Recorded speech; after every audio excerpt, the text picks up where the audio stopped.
दोस्तों, कार्तिक माह के शुक्ल पक्ष की नवमी के दिन आंवला नवमी मनाई जाती है।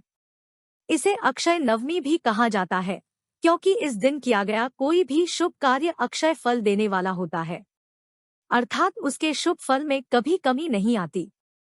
हमारे आयुर्वेद में आंवला को आयु और आरोग्यवर्धक कहा गया है। इस दिन आंवला के वृक्ष की पूजा करके उसके नीचे बैठकर भोजन करने का बड़ा महत्व है।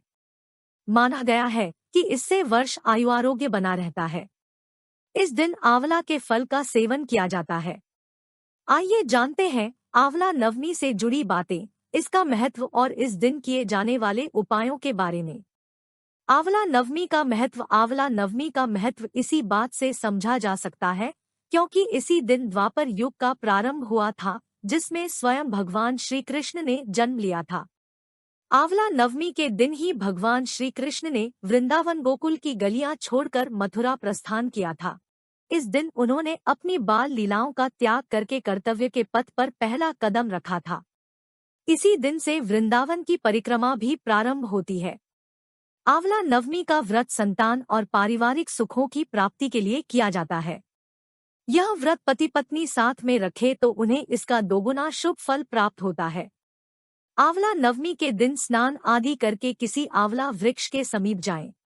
उसके आसपास साफ सफाई करके आंवला वृक्ष की जड़ में शुद्ध जल अर्पित करें। फिर उसकी जड़ में कच्चा दूध डालें। पूजन सामग्रियों से वृक्ष की पूजा करें और उसके तने पर कच्चा सूत या मौली 8 परिक्रमा करते हुए लपेटे। कुछ जगह 108 परिक्रमा भी की जाती है।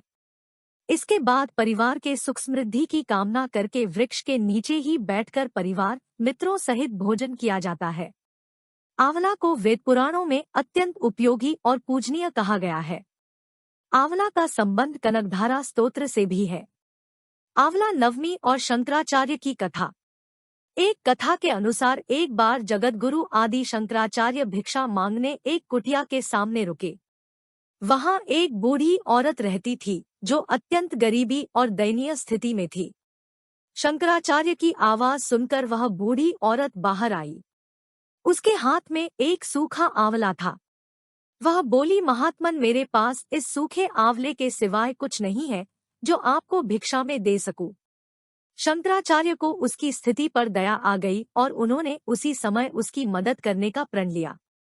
उन्होंने अपनी आंखें बंद की और मंत्र रूपी 22 श्लोक बोले। ये 22 श्लोक कनकधारा स्तोत्र के श्लोक थे। मां लक्ष्मी ने दिव्य दर्शन दिए। इससे प्रसन्न होकर मां लक्ष्मी ने उन्हें दिव्य दर्शन दिए और कहा कि शंकराचार्य, इस औरत ने अपने पूर्व जन्म में कोई भी वस्तु दान नहीं की। यह अत्यंत कंजूस थी और मजबूरीवश कभी किसी को कुछ देना ही पड़ जाए तो यह बुरे मन से दान करती थी। इसलिए इस जन्म में इसकी यह हालत हुई है। यह अपने कर्मों का फल भोग रही है, इसलिए मैं इसकी कोई सहायता नहीं कर सकती। शंकराचार्य ने देवी लक्ष्मी की बात सुनकर कहा, है महालक्ष्मी, इसने पूर्व जन्म में अवश्य दान धर्म नहीं किया है, लेकिन इस जन्म में इसने पूर्ण श्रद्धा से मुझे यह सूखा आंवला भेंट किया है। इसके घर में कुछ नहीं होते हुए भी इसने यह मुझे सौंप दिया। इस समय इसके पास यही सबसे बड़ी पूंजी है। क्या इतना भेंट करना पर्याप्त नहीं है? शंकराचार्य की इस बात से देवी लक्ष्मी प्रसन्न हुई और उसी समय उन्होंने गरीब महिला की कुटिया में स्वर्ण के आंवलों की वर्षा कर दी। दोस्तों, कमेंट करके बताएं कि आपको हमारी यह प्रस्तुति कैसी लगी।